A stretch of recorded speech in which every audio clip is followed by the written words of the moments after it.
so glad that you can join me today. I am ready a little early for the drifter, so I thought this would be a great time to sit down and work on my video.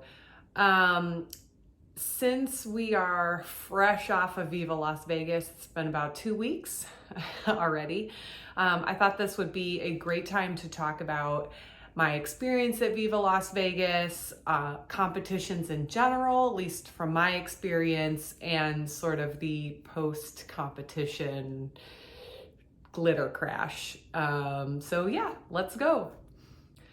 So there are a lot of competitions. Maybe post-pandemic they've dwindled a bit, but I feel like pre-pandemic there were quite a few. I know Burlesque is a big one because I had done that a couple of years when I first started. And obviously there's the Burlesque Hall of Fame, which is like the pentathlon of competitions. And there's Viva Las Vegas, which I consider to be like the second biggest in the country, in my opinion. Getting onto the Viva stage has been a goal of mine basically since I started Burlesque. I was into the whole Viva scene before I started Burlesque, and so when I went to Viva for the first time and I saw Burlesque there, I was like, this is a thing I want to do. I want to be there. I was completely shocked and elated back in January when I got the notification that I was selected to compete at Viva this year. It was crazy. I dove headfirst into working on an act that I had in my mind that I thought would be great, and was, as I talked about in previous videos, like right on track to get it ready to go to compete in the middle of April. And I did. I got to Vegas, we had plenty of time, Mike came with me, we saw people, it was so nice to see people that I haven't seen in a while, and just kind of got myself mentally ready for competition. Watched the showcase on Friday, which was amazing, and then Saturday was the competition day. So leading up to the competition, Ginger Valentine has a really great competition sort of like prep sheet, worksheet, so to speak, which I had looked at when I first started doing Burlesque competitions a few years ago and kind of refreshed my mind before Viva.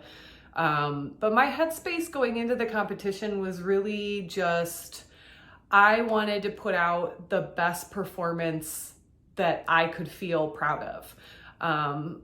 Did I want to place? Obviously. I mean, I'm a competitive person. I don't think you enter a competition not hoping to place at all. So I would be lying if I was like, no, I didn't care about placing. I cared about placing. I mean, that would have been a really nice cherry on top of the cake.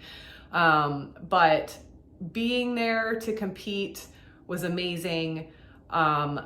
Wanting to put out the best Ruby Spencer performance that I could was really the ultimate goal for the weekend.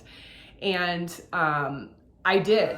I felt amazing. I did tech there earlier that day, and I felt more comfortable on the stage and in my costume, and I knew the couple of little tweaks that I needed to do to kind of fill that space, because that stage is larger than the stages that I perform at here in Chicago.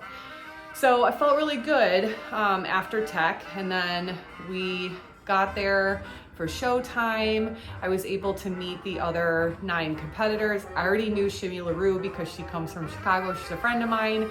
So I met the other 8 competitors, which was really nice. One of the best things about traveling to perform is getting to meet performers that either names you're familiar with or maybe you're not familiar with them, and just getting to meet different people from all over the world. Was really great, and everybody was so nice backstage.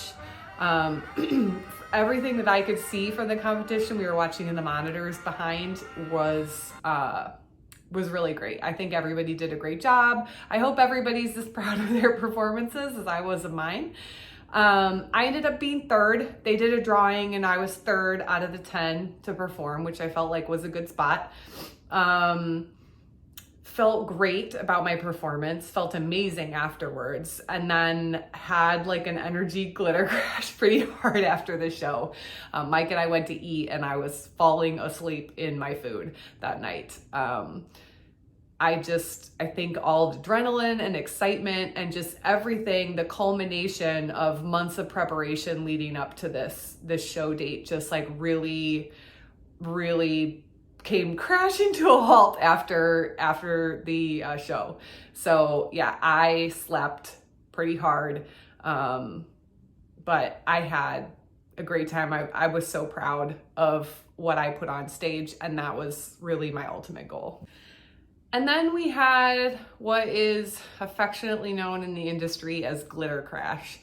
And boy, I glitter crashed hard. It had been a really long time since I've experienced anything like that. And I left Vegas just feeling like I'm taking this energy and I'm coming back to Chicago and I'm going to do amazing things and I'm going to hit the ground running. And I'm going to email all these people and contact all these shows. And, you know, I had friends who were like, use this opportunity. You're one of the 10 finalists for Viva. You know, like, doesn't matter that you didn't place, you were there, and that's huge. And like, milk it, use it to your advantage. And I was all ready. And probably 2 or 3 days after I got back, I just crashed something fierce and just emotionally was playing mind games with myself. I'm going to be honest. Just like, oh, no, you know, like, oh, I'm not seeing, people aren't sharing enough about, or not as many things about me as the other performers, or I'm not hearing back from this person, or I expected this. Just anything that my brain could tell me was like, oh, you're not good enough, or you didn't do good enough, or it wasn't enough. Anything my brain could do to play tricks on me really did. And it was rough. I kind of took a few days. I also got sick, so that was not fun either. So I took a few days and just tried to distract myself. I did costuming projects that I have had on my to-do list for months, little tiny things, making new pasties, working on replacing tassels, doing maintenance stuff, those types of things, just to distract my brain from the bad, cranky energy that I had. I'm feeling better now, but I'm really sitting in this like, what's next feeling. I feel like I'm in this like 7-year itch where I have goals. How I get to those goals, I'm still trying to figure out, like, what do I do to take it from this level to this level? And now I want to take it to this level. So how do I get there?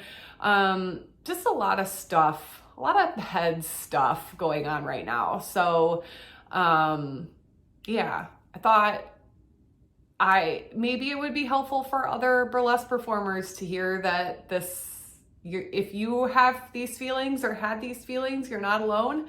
And really just to be honest with myself that these are feelings that I have. I acknowledge them. I know some of them are really just a mind game, an internal mind game, and we're gonna work through it. So we'll see what happens. Yeah. So as not to end this on a like, whoa, what's next sort of thing. I just, again, Viva was amazing. I'm gonna live in that moment for anytime I need like a little pick me up, I'm just gonna live in that moment. I also, a couple days ago, was first able to perform that act here back in Chicago after Vegas, and it felt totally different from when I was running it before Vegas. I don't know if just like the of getting it onto the stage that I was prepping for it to be on was just the thing, or because I now felt much more confident in the choreography that I could just like sink into it and really get into the act. But it felt really great. And so I'm looking forward to that being a regular act in my repertoire now, and looking at what to do next, because I have some ideas. I already have things started, and last night I was scheming up another giant idea. So yeah, no rest for the weary. Thank you for kind of letting me spew about Viva and competitions and stuff. And if you have thoughts, let me know in the comments. And yeah, we'll talk soon. Bye.